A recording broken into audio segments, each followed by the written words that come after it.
Alright, it's time for an update on the subject of whether Total War YouTubers should unionise. So it's been a few days since I made that video. Thanks everyone for watching it. Got 9,000 views and counting. And a few hours after I made this video, Legend of Total War shared Melkor's poll, and it now has 46,000 votes and 900 comments and counting. And for reference, when I initially made my video, this had 4,000 votes and 150 comments. So the poll really blew up, and in addition to that, a post appeared on Reddit. So 3 hours after my video went up, the biggest streamer of Total War shared the poll that I referenced in this video at the start of it, and it now has 10 times as many votes on it and 5 times as many comments. And also there's a post on the biggest Total War subreddit with 5,000 karma upvotes and over 1,000 comments, which was locked. And if you dig into this and try and figure out why it was locked, and there is the post being shared on my subreddit, getting coverage there too. And if you try and figure out why this has been locked and deleted, you'll notice that over here, one of the mods on the shithole subreddit, which more than ever we can now see that's exactly what this is, reads, "Alright, I think this drama with YouTubers has run its course." The mod team will start removing comments or threads on the topic now, as it's getting out of hand. I don't need people spilling over from this sub to be shitheads on YouTube. If you'd like to help us out, when you see a thread or comment about this drama, throw a report our way under Rule 1 and we will get to it as soon as we can. Thanks. So, you have 2 threads being locked. This one here, which has 2,000 karma, and it's about Legend of Total War describing his situation with backlash for Warhammer. So there's that going on. That is something that's occurring right now. He is dealing with that. And then at the exact same time, a much bigger situation is occurring that is 2.5 times bigger by upvotes, and this would have kept getting upvotes if it wasn't deleted. This was deleted to kill it after presumably initially being locked. So they locked it alongside this, and then they deleted it. 5,000 upvotes, and that would have made it the second highest post, and it would have kept going. It would have even broken into the highest rated post this month. So a post about YouTubers and their unionisation sentiment, their desire to get a better deal for themselves and for the customer, was threatening to be the highest rated post this month, and it gets deleted. And it gets deleted with a statement about something else being provided. So you can see what's happening here, surely. Surely I don't need to spell this out, but I'm going to do it anyway. They have latched onto this and used this as an excuse, a cover, to delete this. And they do this all the fucking time. This is the exact same pernicious layering that I saw when they needed an excuse to ban me from this subreddit. My critiques were the actual problem, but I was banned for a completely unrelated PR line about harassment, while I was the one that was being harassed by weirdos from the subreddit who were sicked on me by the mods of this fucking subreddit in the first place.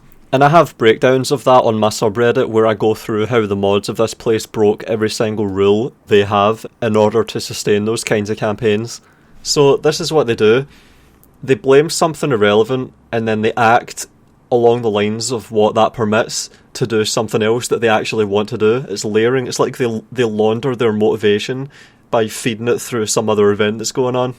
And it wasn't just me that dealt with that kind of bullshit. I know for a fact that Legend of Total War critiqued Thrones of Britannia, and then they used some bullshit about emails as an excuse to blacklist him. He was blacklisted for his fucking critiques. Some email bullshit could easily have just been ignored or covered up, but instead of ignoring it or covering it up and letting people forget about it, they brought it into the spotlight, into plain view, and used it as an excuse to blacklist him. They had to make an example out of him so that no one else does that again. And that's exactly what they did to me. And then over here, they're doing the same thing. They're engaging in concealment. They're obfuscating. They're mixing it in with something else. It's really insidious. It just shows how fucking shit this subreddit is. How fucking weaselly the mods are. And they obviously needed permission to do all of this and to act in this kind of a coordinated way, which they always do. This is obviously decided. They've been instructed to do this. This is a policy being implemented. They noticed this was going on. This was stewing. Over the weekend, they saw this was going on.